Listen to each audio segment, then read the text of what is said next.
Hello दोस्तों, नमस्कार। मैं डॉक्टर स्वयं प्रसाद कंसली ज्योतिष आचार्य इन पहाड़ों की वादियों से और ज्योतिष की इस नई श्रृंखला में आज हम शुरुआत करते हैं वृश्चिक राशि की। और वृश्चिक राशि के लिए नवंबर का महीना, जो अगला महीना है नवंबर का महीना, ये कैसा रहेगा इसके बारे में बात करते हैं। और साथ साथ में जो तारीख वाइज मैं बताऊंगा कि इन दिनों में किस तरह से प्रभाव रहेगा ग्रहों का। तो सबसे पहले हम जो गोचर ग्रह हैं उनके बारे में बात करेंगे। और सबसे पहले मैं बात करूंगा जो गुरु हैं आपके इस समय, वो हैं छठे भाव में। और छठे भाव में राहु और गुरु की स्थिति बनी हुई है। ये ठीक 30 अक्टूबर से वहाँ पर जो गुरु हैं वो इंडिपेंडेंट रूप से रहेंगे और राहु जो अपने से पीछे वाले हाउस में चले जाएंगे। तो जो वृश्चिक राशि के लिए मैं कहूँगा कि छठे हाउस में इस समय गुरु की और राहु की स्थिति बनी हुई है। तो जैसे कि पहले भी पूर्ववत यहाँ पर जो है गुरु चंडाल योग बना हुआ था, अब ये 30 अक्टूबर के बाद ये स्थिति बिल्कुल ही ख़त्म हो जाएगी। और जो काम बृहस्पति चाहते थे वो काम आपकी राशि वालों को, जो वृश्चिक राशि वालों को, वो कार्य पूरे होंगे। और राहु का जो उसमें विद्रोह था, या राहु जिस तरह से छल कर रहा था, या राहु का जिस तरह से रुकावटें आ रही थी, वो रुकावटें अब नहीं आएंगी।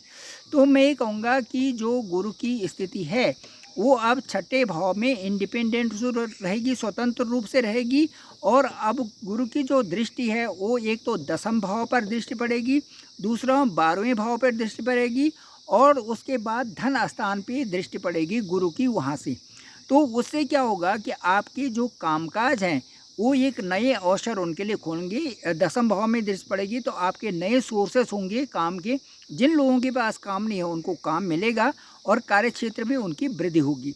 इसके साथ साथ मैं ये कहूँगा कि जो 12वां घर है वहाँ पर दृष्टि होने से आपके दूरस्थ क्षेत्रों से आपको लाभ मिलेगा। दूरस्थ क्षेत्रों में आप काम करने जा सकते हैं। और उसके बाद में जैसे आपके जो कोई कंपटीशन है, जो इंटरव्यू है, या कोई और एग्ज़ाम आप देना चाहते हैं, तो बाहर देशों में भी आप अप्लाई कर सकते हैं और उस कंपटीशन की आप अच्छी सी तैयारी कर सकते हैं अभी, क्योंकि इस तरह से ग्रह गोचर की स्थिति है। तो मैं ये कहूँगा कि वो कार्य आपके सिद्ध भी होंगे। अब इसके बाद जो मई के बाद मई के बाद जो स्थिति रहेगी बृहस्पति की, गुरु की, वो आपके सप्तम भाव में रहेगी, वृश्चिक राशि के सप्तम भाव में रहेगी। मई जैसे ही शुरू होगा सप्तम भाव में चले जाएंगे वहाँ पर। तो वो गुरु, तो उसके बाद जो मई के बाद जो अप्रैल तक तो यहीं पर छठे भाव में रहेंगे। मई के बाद जो आपकी स्थिति, ये जो गुरु हैं उनकी स्थिति रहेगी सप्तम भाव में। और सप्तम भाव से जो मैं कहूँगा कि सप्तम भाव में जब गोचर करेंगे तो एक तो आपका वैवाहिक जीवन अच्छा हो जाएगा, उसी भाव में रहेंगे। और दूसरा जो लाभ स्थान में होगा तो लाभ स्थान से आपको नए नए प्रकार के जो लाभ, जो आपके काम रुके हुए थे वो सिद्ध होंगे, वो काम अच्छे होंगे तो उनसे आपको लाभ होगा। तीसरा, आपका स्वास्थ्य ठीक रहेगा। और पराक्रम भाव पे जो दृष्टि रहेगी गुरु की मई के बाद, उससे आपका पराक्रम बढ़ेगा और उससे जो चीज़ें होने वाली होंगी, पहले से लंबित होंगी, वो पूरी होंगी। अब मैं ये बताना चाहूँगा कि जो राहु का गोचर है राहु का गोचर कैसे रहेगा आपके लिए नवंबर के महीने में। तो मैं ये बताऊँगा कि राहु का जो गोचर होगा वो आपके इस समय तो है छठे भाव में। छठे भाव में गोचर होने से स्वास्थ्य में भी परेशानी आते हैं और कई प्रकार से ऐसे काम होते हैं जो आप एग्ज़ाम दे रहे हैं या जो आपके काम जो हो रहे हैं उनमें सारी भी रुकावट आई हुई थी। अभी 18 महीने पहले तक सारी रुकावट उसमें थी और परेशानियां आ रही थी वृश्चिक राशि की।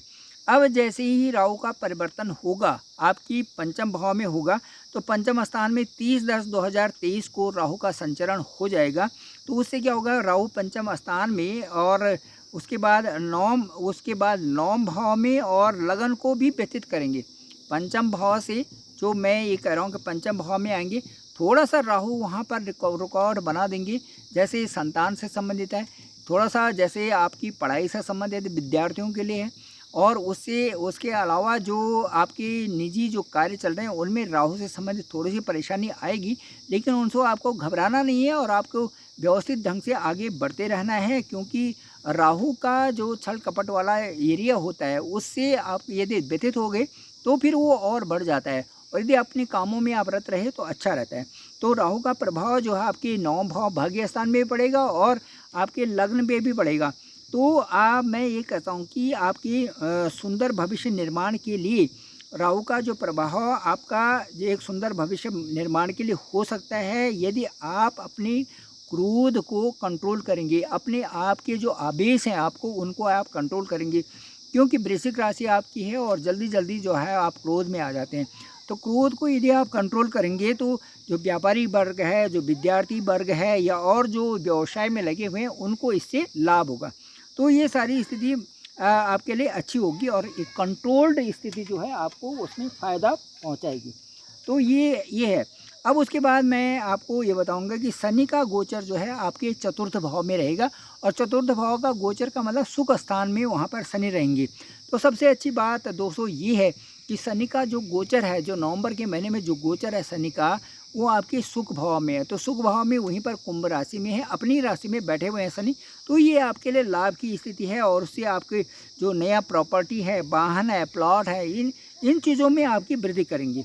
और मैं ये कहूँगा कि जो ये वृश्चिक राशि के लिए मैं ये कहूँगा कि एक अच्छा सा योग भी बन रहा है और आप इन चीज़ों को ले भी सकते हैं, जैसे वाहन है या प्रॉपर्टी है, इनसे आपको लाभ होगा।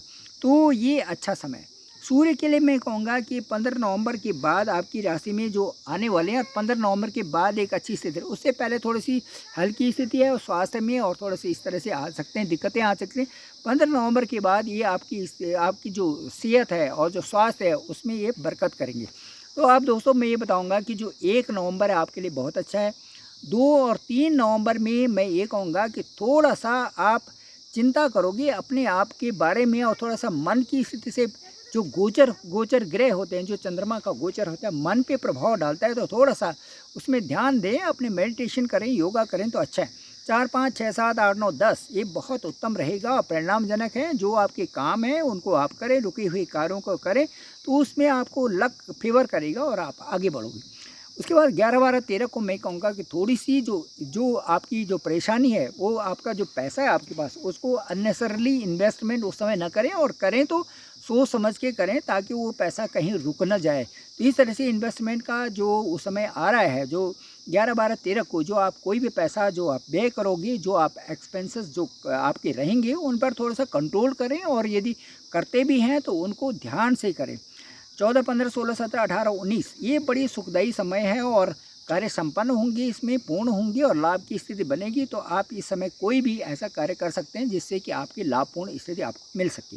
21, 22, 23 को थोड़ा मन उदास रहेगा, चंद्रमा के गोचर के कारण थोड़े इस प्रकार का प्रभाव पड़ते हैं।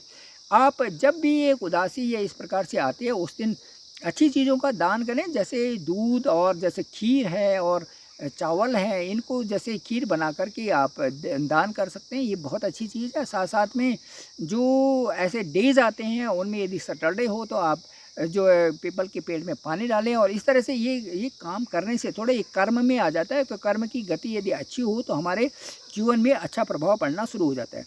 तो अब 24 और 25 को अच्छा रहेगा, आपके एग्ज़ाम्स और कंपटीशन और जो भी चीज़ आप देना चाहें, जो भी स्फूर्ति से जो आप काम कर रहे हैं वो सफल होंगे। 25, 26 में थोड़ा सा विवाद की स्थिति आ सकती है, क्योंकि जब 6, 8, 12 में गोचर होता है तो थोड़ा सा स्थिति उस समय बदल जाती है। तो कहीं पर डिस्प्यूट्स होने की जब संभावना होती हैं तो उसमें थोड़ा वाणी का दोष, यदि दूसरे भाव में गोचर होता है तो थोड़ा वाणी का दोष हो जाता है। तो ये चीज़ें याद रखनी ज़रूरी होती हैं ताकि उसमें वाणी का दोष ना आए और किसी प्रकार से किसी के साथ में भी आप उलझे नहीं।